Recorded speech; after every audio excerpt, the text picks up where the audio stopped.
Einen wunderschönen guten Tag zusammen. Ja Leute, wir starten heute mit der Weiterführung der Yamaha-Reihe. Ich mache hier mal kurz alles aus, damit wir uns vernünftig unterhalten können. So, steht nichts im Weg? Ne, ich denke nicht. Also, wir starten, wie gesagt, heute mit der Weiterführung der Yamaha-Reihe der Akustikgitarren. Und zwar geht es heute um die LJ16 und das baut quasi auf dem auf, womit ich gestartet habe. Ich habe mir schon mal so ein paar Yamaha-Gitarren aus der L-Reihe reviewed. Das ist eine Yamaha LJX6C, die LL16.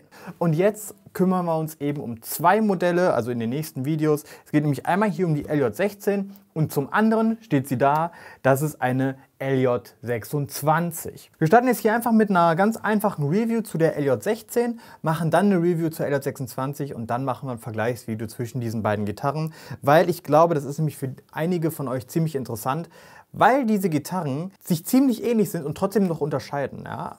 Aber da kommen wir dann wirklich dann in einem anderen Video zu. Wir kümmern uns jetzt ganz einfach mal erstmal um dieses kleine Instrumentchen hier. Ja?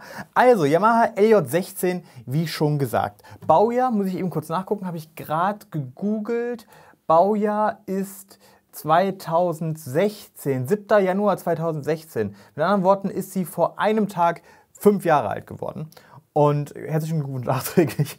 Also könnt ihr auch ungefähr sehen, wo wir uns auch gerade zeitlich mit den Videoaufnahmen befinden. Nämlich heute ist der 8.1. LJ16 bedeutet, es ist eine Medium-Jumbo-Form. Also dafür steht das LJ. Ne? Die haben noch eine LS, das ist eine etwas kleinere. Und die LL, das ist dann eine Dreadnought-Gitarre. Die hat quasi die gleiche Form wie diese. Es sind nur unterschiedliche Preisklassen. Die haben eine A.R.E.Behandlung der Decke bekommen.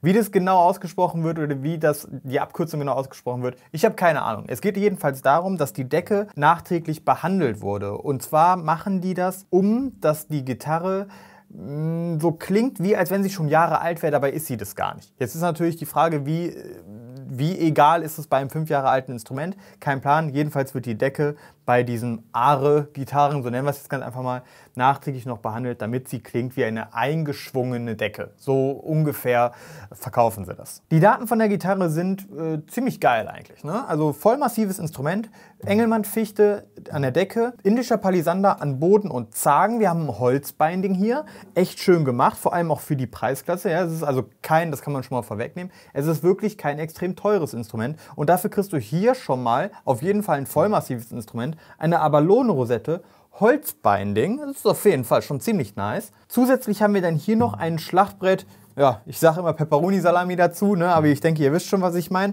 Unten haben wir dann unseren Gurtpin und hier auch noch so ein Holzbinding-Streifen.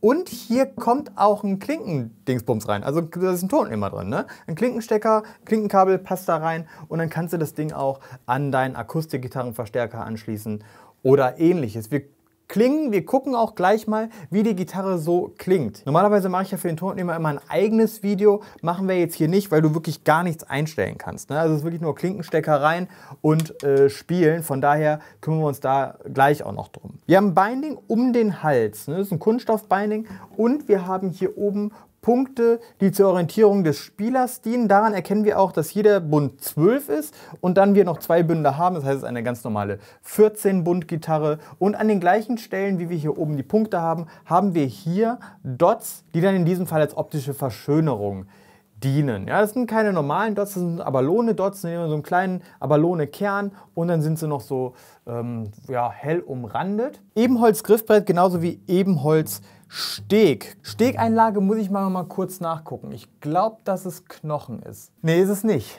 Also die schreiben Stegeinlage Kunststoff. Ja, das wäre doch mal ganz interessant, wie die dann klingen wird, wenn das Knochen wäre. Die sagen Stegeinlage Kunststoff und auch hier oben Sattelkunststoff, wobei wir dann schon direkt bei der Sattelbreite sind.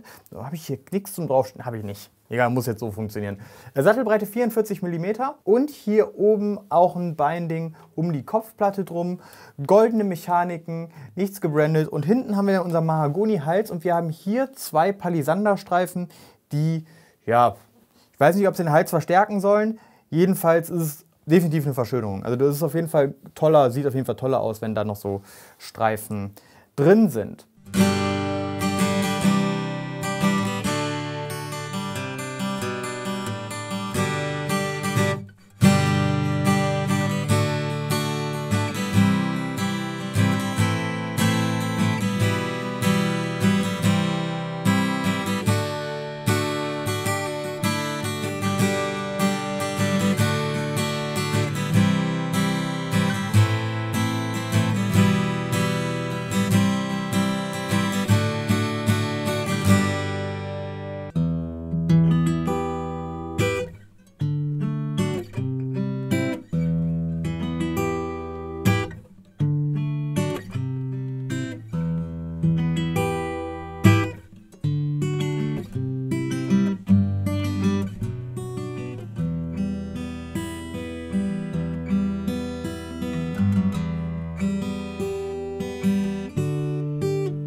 Ja, damit sind wir durch mit den klanglichen Eigenschaften der Yamaha LJ16.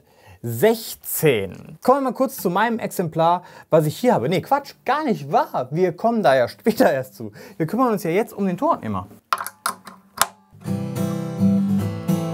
Okay, also was ich jetzt schon mal sagen kann, ist, dass da relativ wenig Saft rauskommt. Das ist also somit definitiv ein passives System. Weil ich mache das über einen Rechner und muss so eine 18 Dezibel Verstärkung machen, dass da ein Signal kommt. So, ich gucke jetzt, dass ich das Ding mal hier aufgenommen kriege.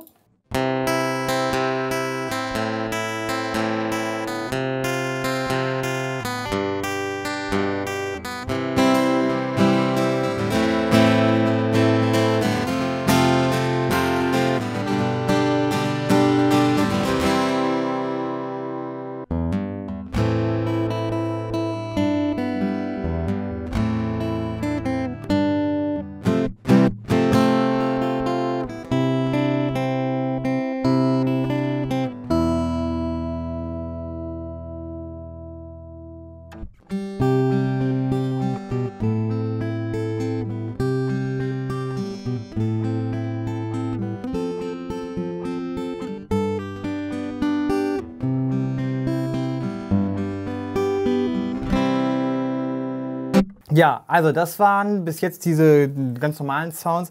Viele interessiert ja auch sowas hier, ne?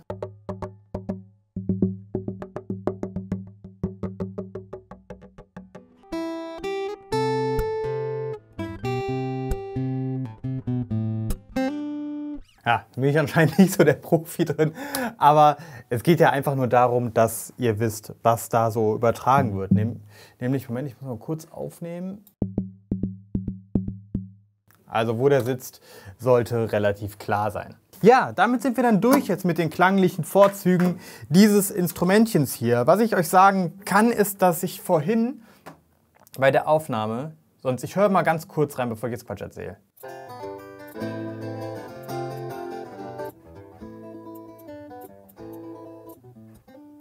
Ja, also ich musste die ziemlich weit laut aufdrehen an manchen Stellen, weil sonst gar kein Sound mehr gekommen wäre. Also was heißt kein Sound? Also der Pegel, den du aufnimmst, ist wirklich relativ klein. Ne?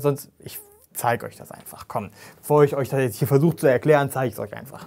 Also hier könnt ihr es schon mal erkennen. Ne? Also ich nehme mit so einem Line 6 Ding auf, hier, mit sowas da, ne? Mit so einem Interface. Und ich habe hier das Instrument eingestellt. Und da sage ich, der soll einfach nur den reinen Input aufnehmen und gibt dem aber eine 18 Dezibel Verstärkung. Das heißt, der ist richtig auf Vollgas und es kommt an ungefähr so ein Pegel hier, ne, wenn ich komplett durchstrumme. Bei Fingerstyle-Geschichten, also ihr seht, ich habe es relativ häufig versucht, musste ich aufnehmen, weil, Alter, ich habe es irgendwie nicht hingekriegt. Der Pegel ist schon relativ klein. Das heißt, wir müssen den nachher ordentlich lauter ziehen. Oder in diesem Fall habe ich es ja schon lauter gezogen. Ja, das wollte ich euch damit sagen. Ne? Also da kommt relativ wenig Atü raus. Aber es ist auch okay. Ist halt ein passives System, nur damit ihr Bescheid wisst, dass, falls ihr euch so eine Gitarre holt, dass die nicht kaputt ist, wenn da halt relativ wenig Pegel kommt. Kommen wir zu meinem Schätzchen hier. Ja, was kann ich zu dir sagen? Also eigentlich bist du eine Klampfe von 2016, haben wir gesagt. Jetzt habe ich den Laptop zugeklappt. 2016, du warst 5 Jahre alt gestern, richtig. Und du hast keine Macken, mein Schatz. Nichts. Also ich habe wirklich nichts entdeckt. Ne? Weder irgendwie, ja natürlich haben wir Mini-Kratzer, ne? Was nicht ausbleibt. Ne? Die Gitarre wurde gespielt, völlig klar. Die hat natürlich kleine Kratzer, kleine Spielspuren, aber keine Macken. Also nirgendwo ist mal jemand angedutscht oder so. Geil, also Zustand ist wirklich gut. Buntstäbchen haben keine Riefen, sind quasi neu. Alles in allem ist die Gitarre in einem mega guten Zustand. Und die Gitarren kriegst du billig. Das darf man nicht vergessen. Das sind voll massive Instrumente von Yamaha, wohl made in China. Und wie sie klingen, habt ihr gehört. Das ist natürlich immer Geschmackssache, ob ihr so eine kleine Medium Jumbo mögt oder ob ihr sagt, ja, ich mag diesen mittigen Sound nicht, weil die haben schon einen relativ mittigen Sound im Vergleich zu einer Dreadnought. Ne? Aber alles in allem sind es coole Instrumente, vollmassiv Fichte Palisander für einen verhältnismäßig kleinen Taler. Was die Gitarre UVP kostet, weiß ich nicht auswendig, blende ich aber ein. Die Straßenpreise sind wirklich deutlich günstiger, also Straßenneupreise. Und jetzt kommt's, die Gebrauchtpreise sind meistens ungefähr, ja, nicht ganz, vielleicht 60% vom Neupreis. So ungefähr, ne? Also du kannst da wirklich echt einen Schnapper machen, kannst wirklich ein tolles Instrument, ein vollmassives Instrument mit Fichte, Engelmann-Fichte, Palisander, Holzbinding. Wir haben hier noch ein ganz normales Binding, was heißt ein normales Binding, ne? Also Kunststoffbinding in schwarz-weiß, schwarz-weiß-schwarz, schwarz-schwarz, so. Abalone-Rosette. Wir haben eben Holzgriffbrett und halt eben Binding und Hals um Kopfplatte. Und einen kleinen Tonabnehmer eingebaut, falls du das Ding doch mal irgendwie live spielen möchtest. Gut, dann sind wir jetzt hiermit durch mit der Yamaha LJ16 Are. 2016, made in China, in einem echt geilen, schnuckeligen Zustand. Ich hoffe, euch hat dieses kleine Video hier gefallen. Ich würde mich freuen, wenn ihr beim nächsten Mal dabei seid. Wenn es zum Beispiel darum geht, wie klingt eigentlich so eine LJ26 Are, die nämlich made in Japan ist. Dann haben wir es jetzt geschafft. Haut rein, abgehen, ciao.